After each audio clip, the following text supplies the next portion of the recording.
Alright guys, it's Mad Pix here again. Yes, we're up at Cleethorpes Country Park, and I'm here with the Eaglevp, aka Keith.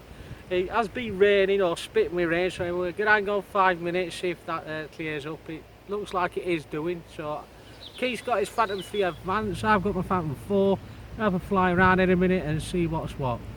So yeah, we'll see you later. Bye. This is Pixie's channel.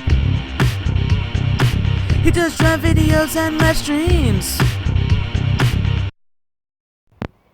There's Keith sorting his stuff out. It was raining a minute ago, but it's now stopped.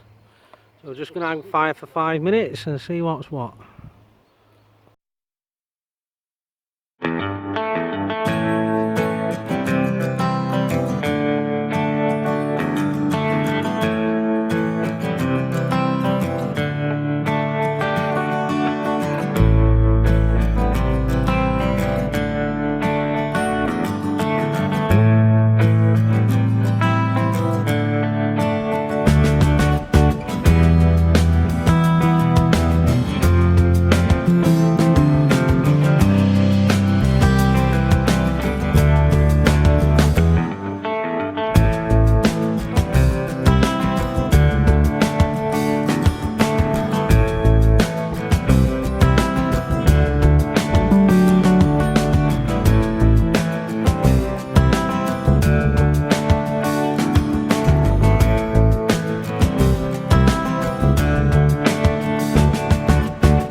it's well, we put the drones away, as you can see, and we're just out having a walk round the Cleethorpes Country Park, and Chris has just taken the swan and the moor hens, I think, shots of that. We're on the bridge, and in the next 15 minutes we're going back and going to get fish chips and mushy peas, or whatever he wants for tea, you know. So we're going to be live as well tonight. Mind you, this video might not go out until when he gets home, so I shouldn't have said that really, should I? But that's me, I'm a bit random. I'm getting a bit more like Gail every day, because every time I look at her channel I think, oh yes, I'll become random. Or should I become more like Crimson and do a bit of rapping? Well, Crimson, we're here in Cleethorpes Country Park. Hope you're enjoying the scenery. Now, have I put you off me singing? Well, that's it. I'm sorry if I let you all down.